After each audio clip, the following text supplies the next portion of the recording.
Hi, I'm Yannick Hanfman. I'm Ilya Marchenko. I'm Dennis Kudla. This is Sebastian Olfner. It's Marc-Andrea Whistler. I am Francisco Cerundolo. And you're listening to the Gametolove Podcast.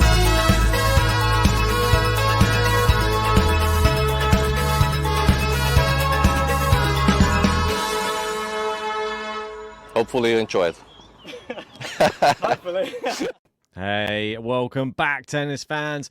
It is the final of the Australian Open. The women are ready. It's Aryna Sabalenka versus Qinwen Zheng. This one should be tasty.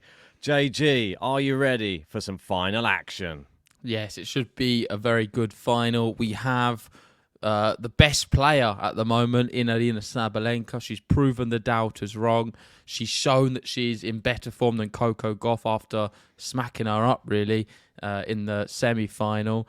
And she has outlasted everyone else, Iga, Rybakina, and she's made it all the way to the final.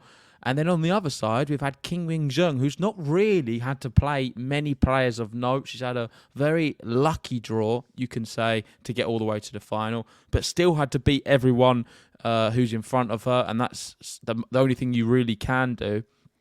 And the reason why I think this is an interesting final is because Sabalenka, we know how good she is, but she always, for me, has that something in her where in a big match situation, she could crumble. And if we are to see, like what Ons Jabeur did recently at Wimbledon, Saba's done it in some semi-finals last year, if we see that again here and she starts to not find her tennis, maybe the serve goes off a little bit, Qinwen Zheng has enough quality to be able to pick you off.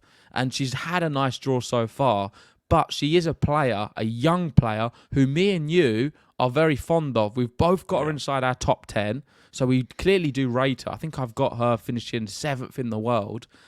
And I think the level's there, despite not really seeing it maybe, this Australian Open, because she's not had to produce it. Maybe in this final she will.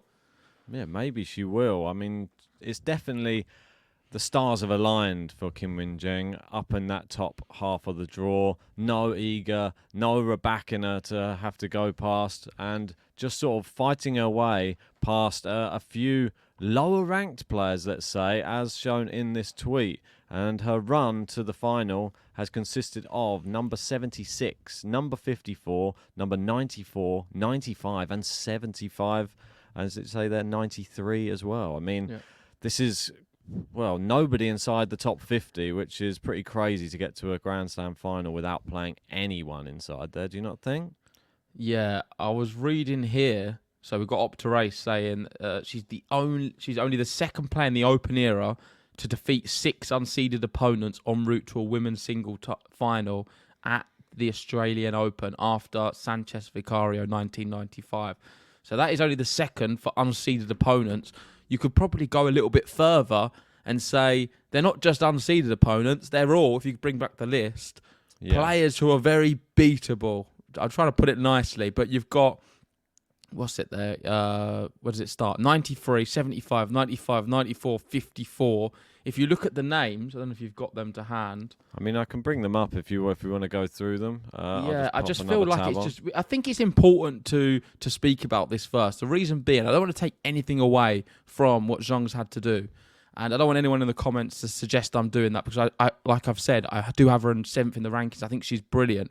But to beat the likes of Kruger, Balter, Wang, Dodin, Kalinskaya, and then Yastremska to get to a Grand Slam final, you could put a lot of players on that run and they'd be able to do the same thing. I'm looking at that list, and if I'm perfectly honest, that is maybe a 250 event for WTA. That's not being harsh. I know people may say it is, and you can only beat the people in front of you. But if you threw that list up, I've not seen anybody there who's potentially won like a WTA 1000 event or even come close, I would say. It's not the who's who, but she has got through, and especially in that semi-final, it's still pressure you have to deal with, and she dealt with it better than Diana Yastremska, who had a great tournament as well. Can't take that away from her. I think she overachieved massively, but it was expected of her, and sometimes those are the toughest matches if you're a tennis player, the ones you're expected to win. And she did it in style against Yastalemska. Nice straight sets victory. I didn't think she looked really in trouble too much throughout that. And she becomes it's since 10 years ago, Li Na. She was the first Chinese woman to win the Australian Open, and just so happened it was on the same day that she won it back then, 10 years ago, that she qualified for the final. So she won her semi-final the exact same day that Li Na won it in January. What a crazy turn of events. Well, we've seen that a lot, actually. Numbers which are aligning themselves, especially with Djokovic's loss. But we'll speak about that on another video. Let's focus on the women. And let's move over to Sabalenka's route. I don't know if you want to bring it up on Flash as well, and we can look at the players she's played. Yeah. Because I don't think they've been particularly that difficult either. And we've got 2 finalists here. And on paper, the draws have been quite nice. Looking at Saba, she's played, I think it's a 15 or a 16-year-old in Seedle first round. Another young player in Fruhvirtova. Sorenko is very winnable. Anisimova, who's just come back from a big stop on a break on tour. Granted, she was playing well, but it looked a very winnable opportunity for her to win, and it was. Krejcikova, who's not at that level, had a great draw, Krejcikova, to get to where she was. And then the big match was Coco Gauff, and it felt like that was the final before the final, because them two were the best players this Australian Open. From what we saw, they was performing incredibly well. We wasn't sure how it was going to play out, and Saba beat her in not a great match. I know you covered it. Yeah, I was a little bit disappointed with Sabalenka, to be honest, in the first set, because I just was hoping, I mean, it sounds sad, I was hoping that she would sort of steamroll her and prove that she is the champion that we know she is, but she was up in that first set and then allowed Coco Gauff back in the set. I mean, she sort of capitulates a little bit and then has to dig herself out of trouble. Luckily, she won the tiebreak in the end, but the second set, you could be forgiven for thinking, oh, maybe it's all going to go wrong now for her. She's going to have that in her mind that she threw that away a bit.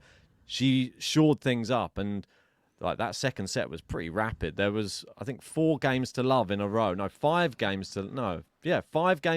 row to start that second set. And then just towards the end, she just turned it on a little bit. And I think that was the sign of a true champion from her. Not the first set. The first set worried me a little bit because there were the regular Saba wobbles, unfortunately. Yeah, I'm just looking at some stats here for Sabalenka.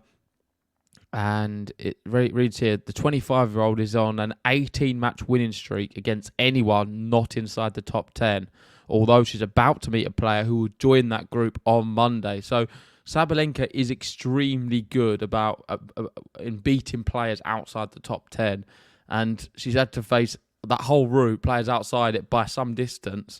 Krejcikova's on the fringes, but she's going to be, in my opinion, close to 100 in the world come the end of the year, because I don't think she's got the level this year, Krejcikova. And it was just a big one, the semi-final, to win against Coco Gauff. It felt like the final before the final, because if Coco would have won that match, she would be the big favourite. And no disrespect to Qinwen Zheng, but now Sabalenka is a massive favourite to win this one. The only thing she has on her side, I feel, is the one thing in the back of everyone's mind, and that is Sabalenka gonna buckle under the pressure? That is a real possibility, because we've seen what she's able to do sometimes, Sabalenka, and that, I believe, is Qinwen Zheng's only chance of winning this match. Yeah, I mean, we always say it's on Saba's racket, don't we? And it normally is.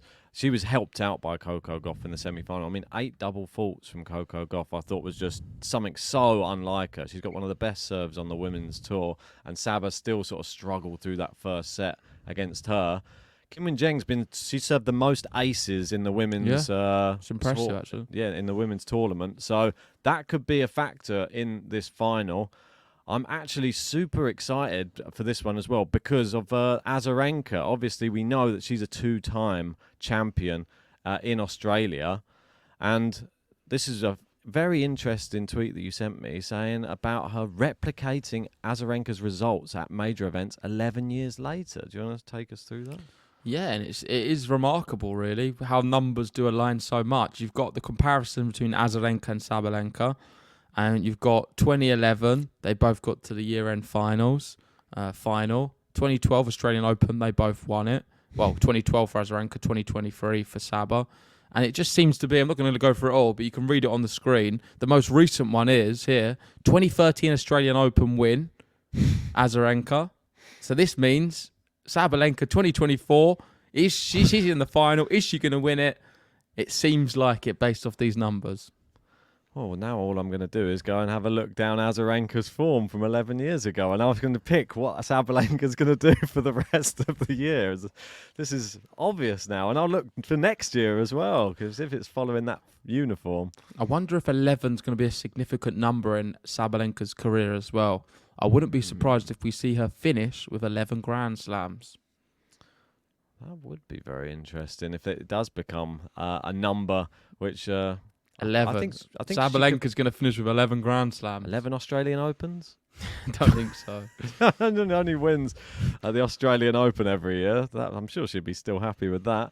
But let's talk about these two. They're facing each other, and we know that they haven't played each other many times before. In fact, only the once, and that was last year, and that was at the US Open, and that was Qinwen Zheng's furthest she'd ever got in a slam up until now. So the next slam she's come on, leaps and bounds. Quarterfinals, now to a final, and she's meeting the same foe that knocked her out of the last Grand Slam. Yep. And it was easily as well. It was 6-1, 6-4. I know you've got an image on the screen maybe we can bring up, but let's just read this one quickly. So Aryna is on a 13-match winning streak at the Australian Open. Hasn't lost a set all tournament. She's hoping to become the first woman to defend the Australian Open title since Azarenka did. And Qinwen is playing in her first Grand Slam final, hoping to become the first Chinese woman to win a slam since Li Na won here 10 years ago. So if you bring up the graphic, we can see this was at the US Open. And this is a reminder of where Qinwen returned Sabalenka's serve at the US Open. So can you see her? Where are you? Can't find you. She hiding. She got that invisibility cloak on again.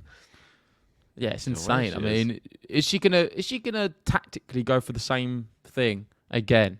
I heard that Daniil Medvedev gave us some coaching tips before this match, but I think that she will probably stand far back. I'm not sure if she'll stand this far back, but yeah, with Saba's serve, it's so powerful. You need to allow a little bit. I think that's a little bit too much, if I'm perfectly honest. You're sort of opening up the angles. Well, it didn't work for her. She got absolutely smashed by doing it. So maybe she'll just put the pressure on Saba and stand right on the baseline and make Sabalenka think, oh, okay, here we go. The Roger Federer, the saber. Just come in and just attack. Get on the service line, maybe. Oh, play mind games with Saba. I'm thinking that's probably one of the smartest things you could do, actually, is play some mind games with Saba. Yeah, that would be insane, wouldn't it? Because she could start then second-guessing her serve and start making double faults or mistakes. But I think Sabalenka has improved a lot, so maybe that wouldn't be a good approach. Let us know in the comments section. What do you think about this serving position? And do you think we're going to see this tomorrow? What you got next? Just a little funny one next, just to finish with. And this one, just Sabalenka on court. After reaching the Australian Open final, speaking to Jelena Dokic, who said, Aryna, why are you laughing every time you see me? Right when you see me, you start to laugh. And she just said, ha ha ha, I just love you.